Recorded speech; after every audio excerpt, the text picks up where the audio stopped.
So this talk today, it's going to be about MySQL 8. It's not about I focus on developers, not on DBAs or developer DevOps side, because I think we are the ones building the database every day, interacting with it, and we should know what are the best practices for it. So, I'm Gabby, as Sean said. My name is Gabriela, but I prefer to be called Gabby. I work as a developer advocate, which means I was a software engineer for a long time. Now I'm doing talks. I travel a lot. Most of the time is I'm either on an airplane or doing talks. And I work for Google. Although I'll be talking about MySQL, which is a bit ironic, let's say, given the last state of the news between my employer and another company that makes MySQL. So, just to know, everything that I'm talking today is on the community version of MySQL 8. And we do have a managed service, which is called SQL, which is MySQL and Postgres. So you can use it if you want to. If you don't, that's OK. No problems with me. So MySQL now, it's on the version A012.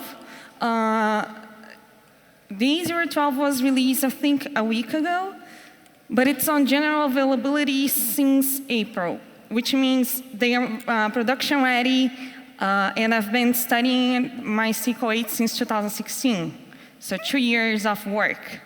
So everybody says to us, start with, I hear a lot, I'm going to start with Rails or Laravel, and then if I grow enough, I'm going to change.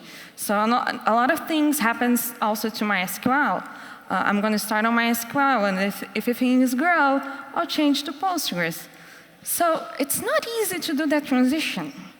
As much as you use an ORM or use another layer of abstraction to make your queries, it's not that smooth to change. So why not upgrade and get into the newest features? So MySQL in the beginning was made to handle only small tables. Now it can handle terabyte size of tables. We have companies like GitHub using it, and for a long time, Google used MySQL too. Supports parts of the SQL standards from 2016, which means it has a bit of the modern SQL we talk. But some stuff from 2003, for instance, was just implemented, like window functions and common table expressions, which are CTEs. So what can we go from here? As a show of hands, who here use Postgres? OK. Did you know that Postgres has a thing called partial indexes, conditional indexes? Like, you can create an index, and today I know there was a database talk on indexes. You can create an index, let's say, if an integer is between 100 and 1,000. And if that's your condition, it's going to hit way faster your queries. MySQL doesn't have that for now, but that's one of the cool features that I would like to see. So it is evolving since 2006. They changed a lot of things. And now, since 5.7, the defaults that were already stricter are not as didn't change. It still is stricter, and it's going to get even more. So what happened to 6 and 7? Because we jumped from 5.7 to 8. So Oracle had a product, which is a MySQL cluster, and that product had version 6 and 7.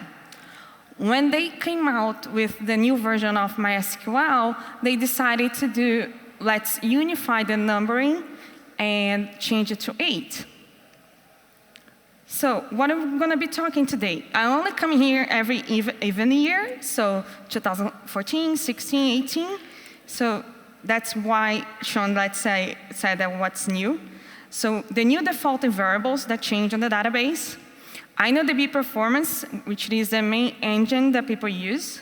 Window functions, what they are. And common table expressions, how they can help you. So new default in variables. The new default for Charset, it's UTF-8 and before. UTF-8 is good, just UTF-8. But there is a talk that I saw that someone was able to do SQL injection just because the encoding of the charset of the table was UTF-8. So it's not as secure to be using UTF-8 as it is to be using UTF-8 and before. What does that allow us? Because this is the set of characters that a database can support.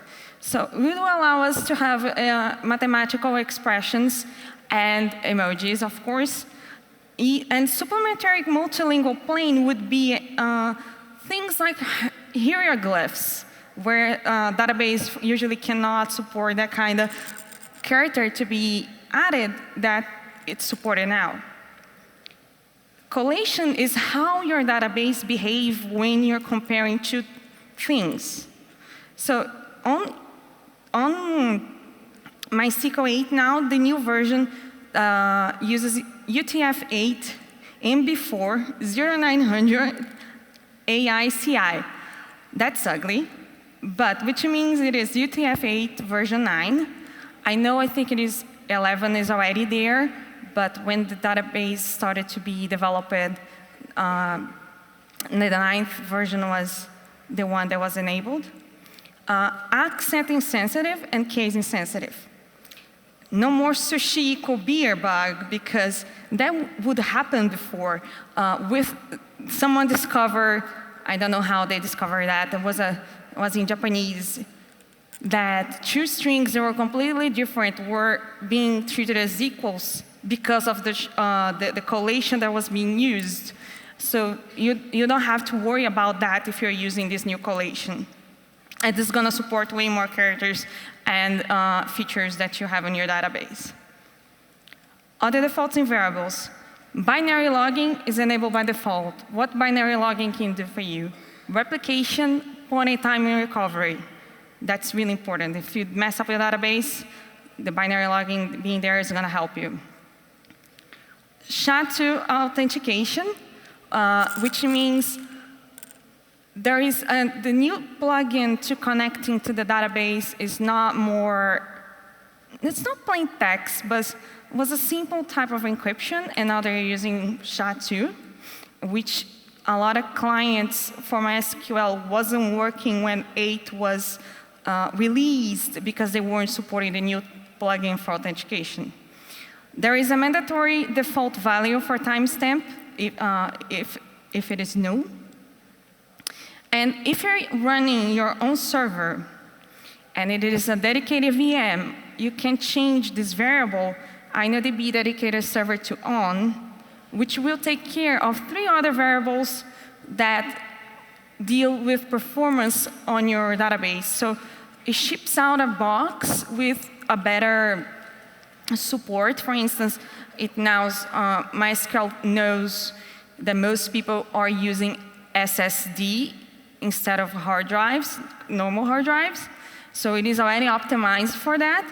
And now you can optimize dynamically having this flag on. If you're sharing a server with an application, do not turn it on. Leave it as is. So a bit about performance. Usually, databases uses a FIFO architecture, first in, first out. So you have a transaction A that's happening, and transaction B only can happen if transaction A finishes, and transaction C only if B finishes. So start to end, it is like that. Now they have this new algorithm. It's called CATS. And it's the first database in the world to release it, and there is a white paper about it. It was made with a college professor and together with Oracle, and the results, I'll try to explain how it works. I'm not sure if I'll be successful. So let me go back.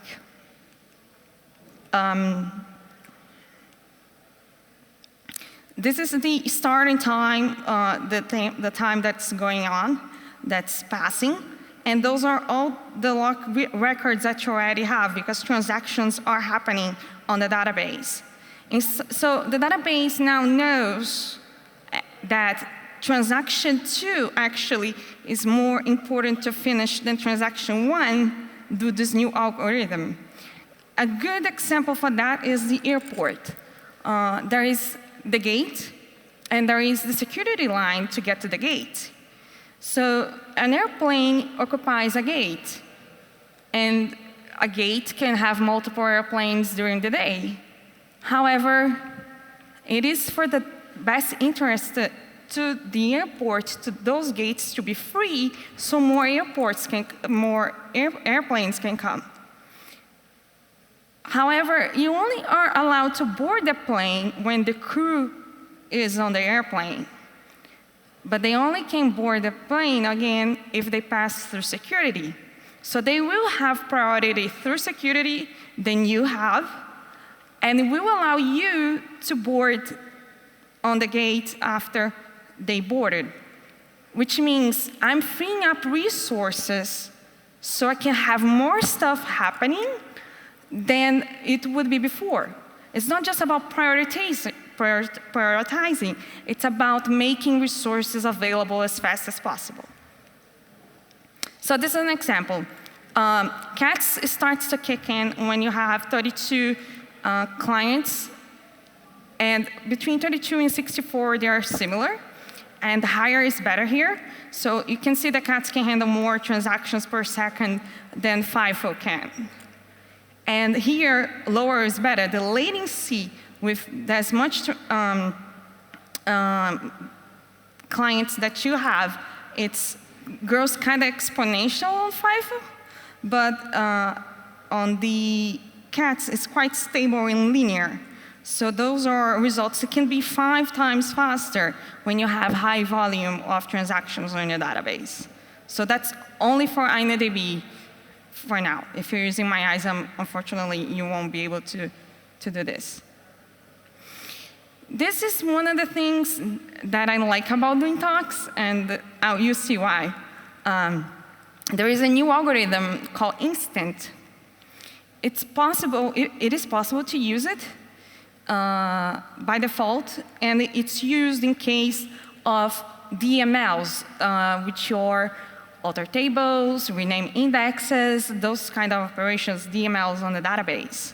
By default, it tries to be instant, else it's going to be in place, and if it can't be in place, it will be a copy operation. Now, raise your hand here if you had a large table and tried to add a column, and that took hours. Almost everyone. The good news is you can add instantaneously a column to the database right now with milliseconds or even seconds without having to wait the whole operation to finish. Because there is a new concept called data dictionary, which means you're adding the column to the metadata of the table, not the whole table itself. It's supported on those operations. You can change an index, rename a table, set and drop default for columns, modify a column type depending on the type, add and drop virtual columns, and add a column, which is the most common case that we have, as long as it's non-generated. Because the store-generated columns, they need to have the value stored on the table. It's going to be a copy operation.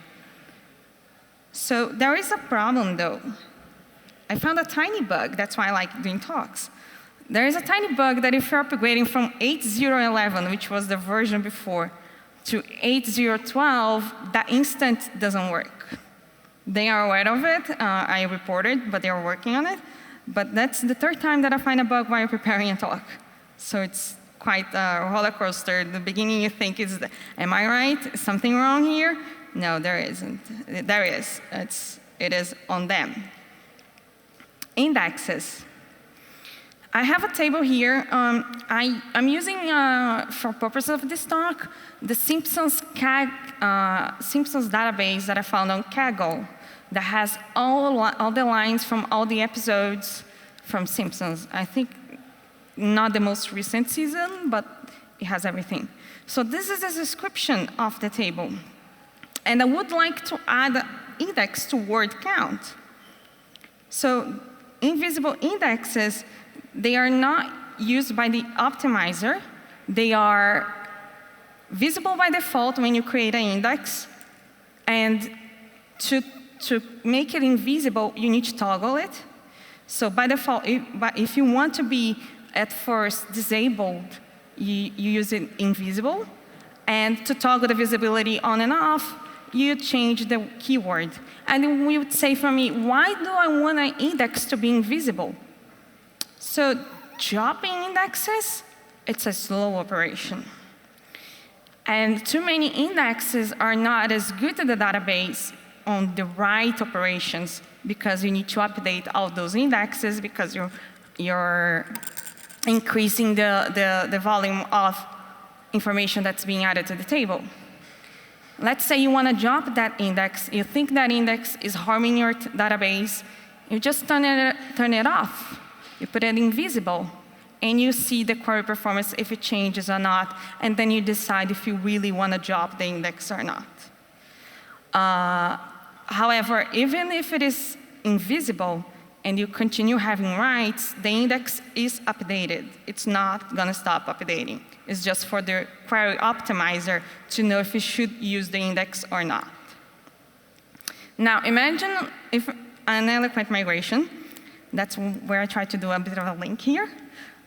So to add an index on Eloquent, you just do table index and then field of the index.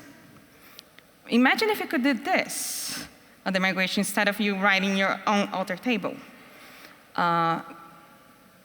Especially because sometimes you don't have access directly to the database, only through migrations, so that would be a nice thing to have.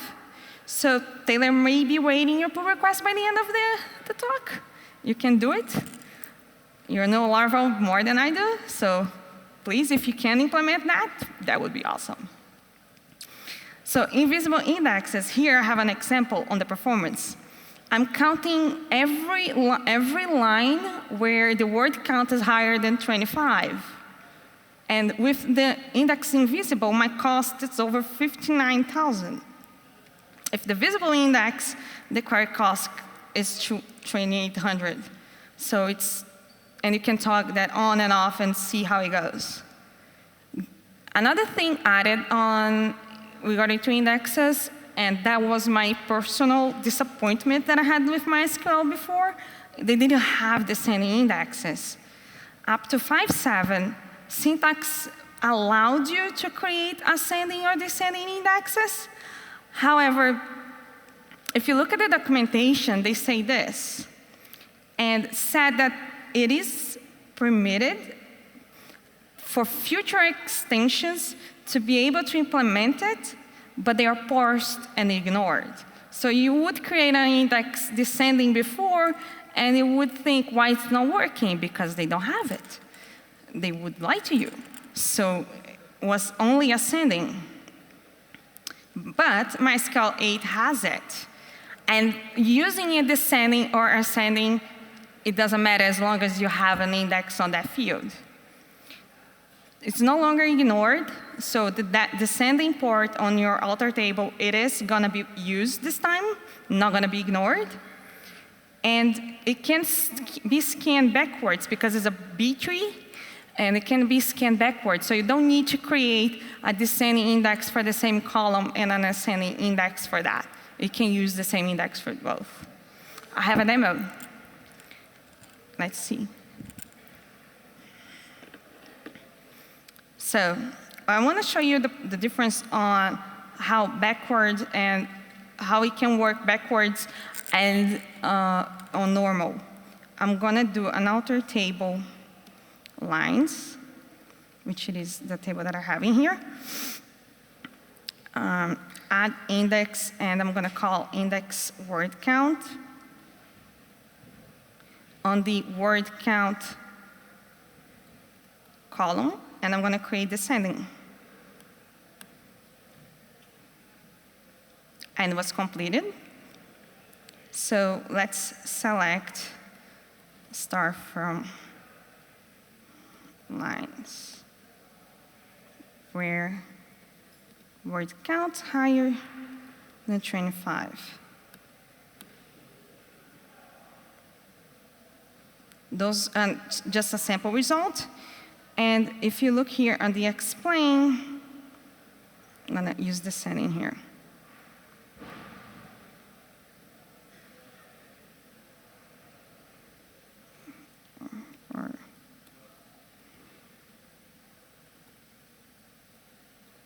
Sorry, forgot about that.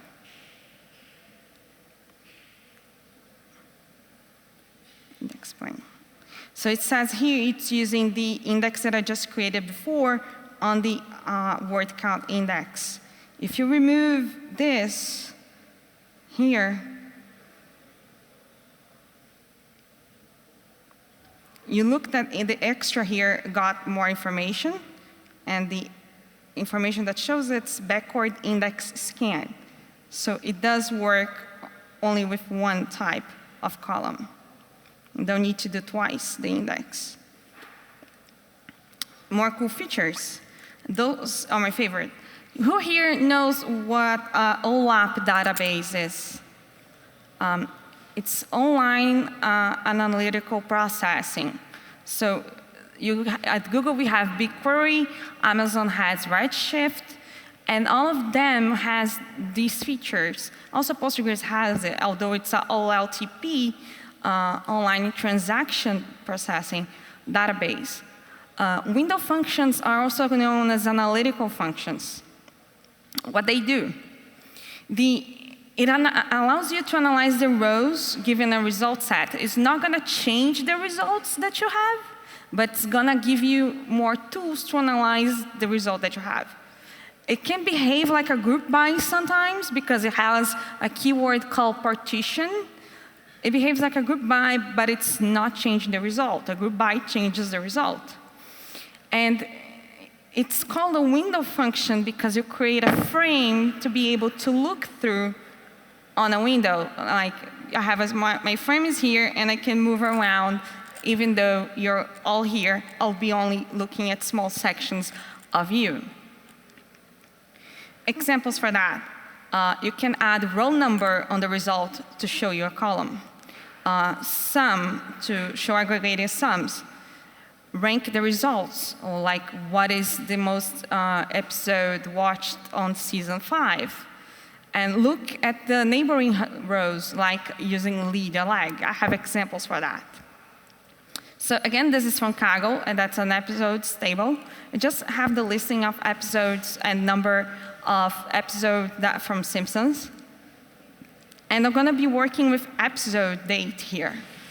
I want to know on the first episode when it was the previous episode before the first, and when it was the second episode after that episode. Usually we would be doing a subquery with inner joins to get that. But if you look back, you already have the data here. You already know the dates of all these episodes. So window function is going to allow you to analyze these result sets as follows. So this is the query. Lag as a function, as I showed you before. And lag is going to get, it's going to tell you what is before. I want the episode date that was one row before, ordered by episode date, and that's going to be our previous episode. So the order by episode date there is what we call a frame. The lead is going to say what it is the next row. I'm analyzing the next row. And it's going to show you on the same order what the date is. This is the result set. So I want you to look at the colors. The previous episode or the first episode is going to be null because there was no episode before that. However, if you look at the yellow, you see that the current episode date for the number 1, it's a previous episode from the number 2, and so on, so on. It's not querying the database to get that data again. It's getting from the same result set that we had on the first slide and showing you the information that you need. And you can ask me, why do I need this? Well, example, I want to know the average of days that it takes to see between an episode and another.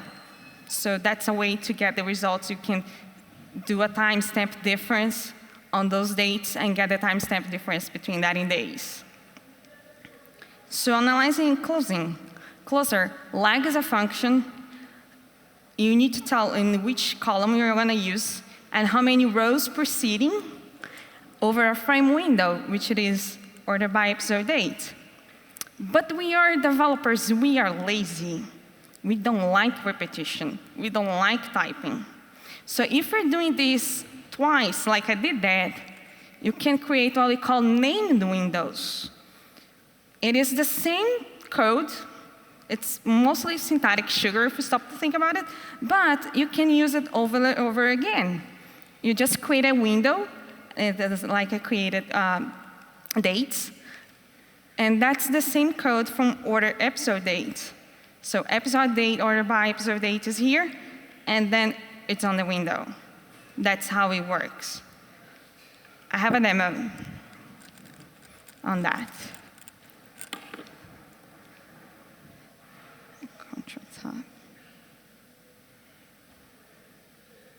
So these are the results set. I'm going to show you an example of the result set of the episodes table. It doesn't have any window here created now. I'm going to create, actually, I'm going to ignore this. I'm going to create, I want to know how many viewers I had per season. So I'm going to copy this.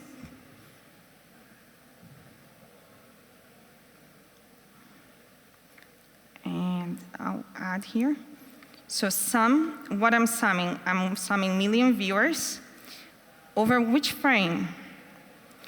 Season. Remember the partition that I told you before? I want to know per season. So I'm partitioning my table result per season. It's like a group by, but it's not exactly. Partition by season. And I want to order by episode date. When I run this,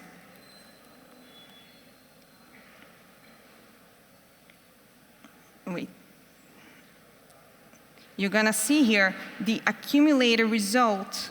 Like the second row here is the sum of the first and the second. The third row is the sum of the second and the third, and so on, so on. So you can have the accumulated result of a table. Another example for that, e-commerce. You want to know how much it is adding to the cart. If I remove the order by here, it's going to show the whole result for the season. So 361 million people watched the season 1, and then on season 2, 485 million. Now I want to rank the most watched episodes. I'm going to copy here. I'm going to call a function called dense rank because it does allow you to have repeated ranks. And dense rank doesn't have any parameter, but over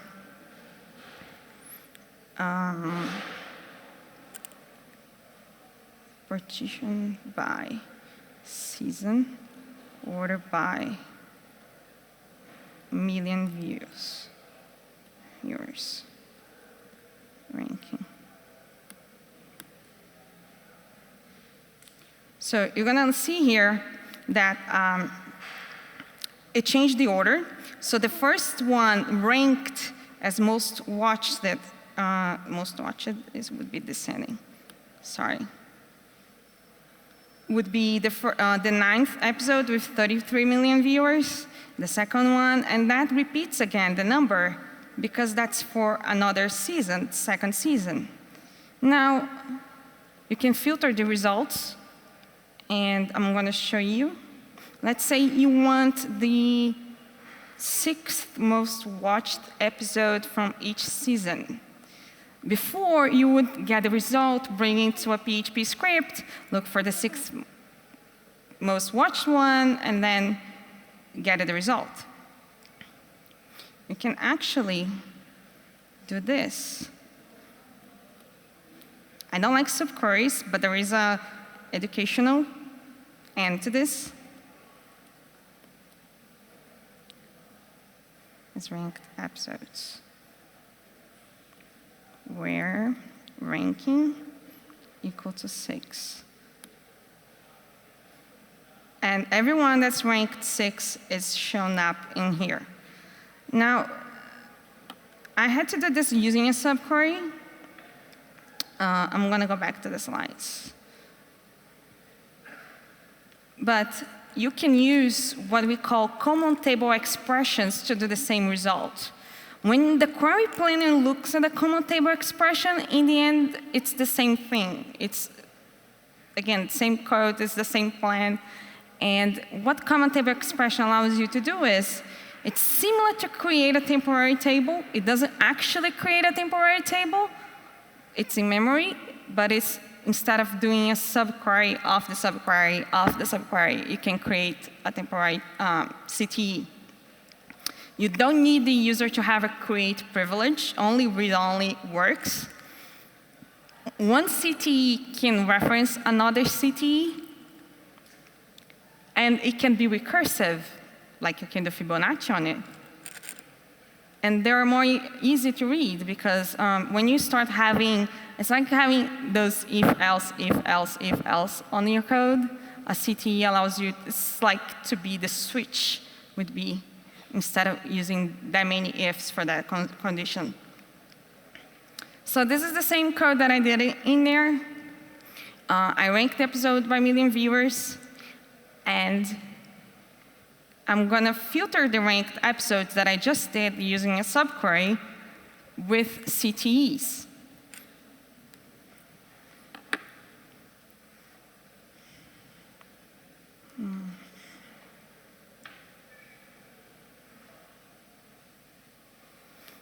So this is the query that we had before that I just ran on the other one.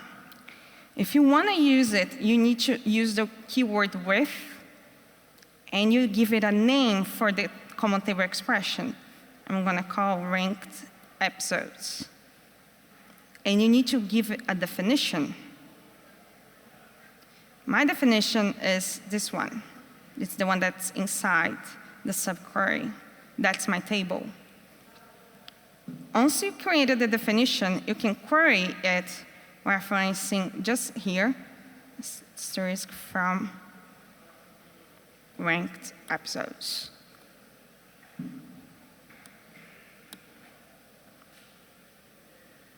And it is the same result set. When you look at the explain to it, I have both here. And I'm sorry if the font's not good, but this is the query plan for this one. Oh, bit bold. OK. So you see, it did no unique key lookup. It's a pretty fast query, and I cannot increase the size, but it says it had a cost of 3.52. This is the subquery, and this is the common table expression. Running again, it says also 3.52. As I said it before, it's synthetic sugar. It just made your code easier to read. You could have here more than one CTE. And let's say I want to know the difference between episode date and previous episode. So select timestamp. I think it is that.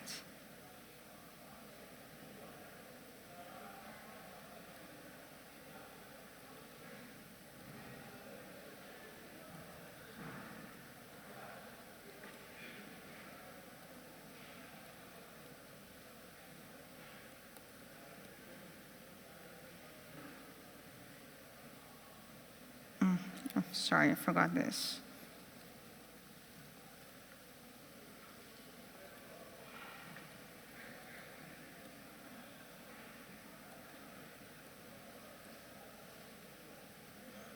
Now it is. As I said it before, you can reference another table. So I can reference ranked episodes in here. No. And in here, I'm going to do,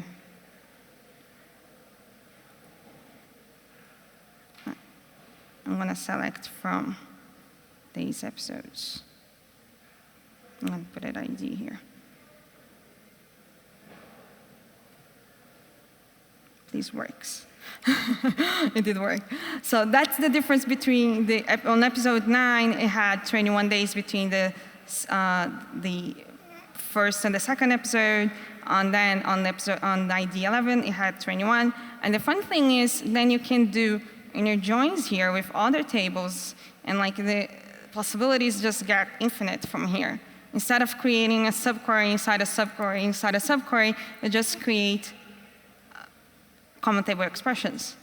That's one of my favorite features. I'm going to go back here. So I mentioned you also can have recursive CTEs, useful for hierarchical data. For instance, if you use WordPress and you have categories, and each category has a subcategory, and so on, you can use a recursive CTE to get everything. Or if you have a tree on your table and you want to get the path from to traverse it, you can do it with a recursive CTE. You need the base query condition to come first. The second query comes after a union. That's the one that's going to define how your code works. It's not the breaking condition of the recursion, the recursive function, for instance. It's what actually makes you call the function again. In this case, what makes you call the query again. And the stopping condition must be on the recursive call.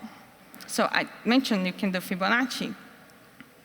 So you can see the base case here, it starts with 0, 0, 1.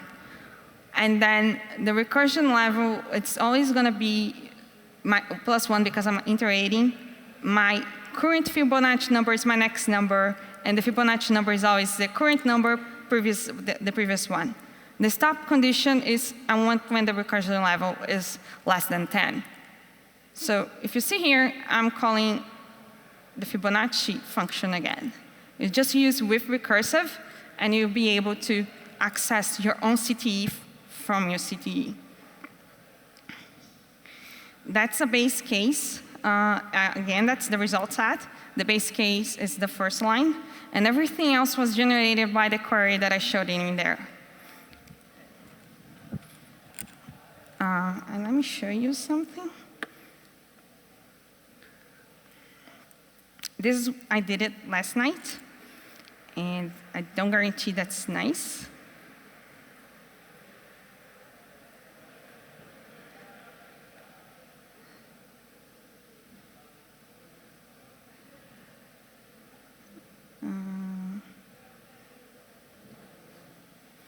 So I'm going to show you, I have my table of categories here. Let me use the right database. Use blog. So it's a simple table. It has a category name and who's the parent ID. And I want to traverse it. It's a tree, and I want to traverse it. And in the end, to get that result, I did a recursive query here, union with, it's a bit complicated, but it works. That's the result. You can traverse it just using a recursive query. So you can see that West Highlander White Terrier, it's a terrier, that's a dog, that's an animal. So that's the path. It could be the IDs of your tree, but in this case I wanted the names because I wanted to show you. So you can do CTEs on recursive way or non-recursive way, and the recursive way it's actually more performatic. There is more performance than actually doing a nested set inside a database.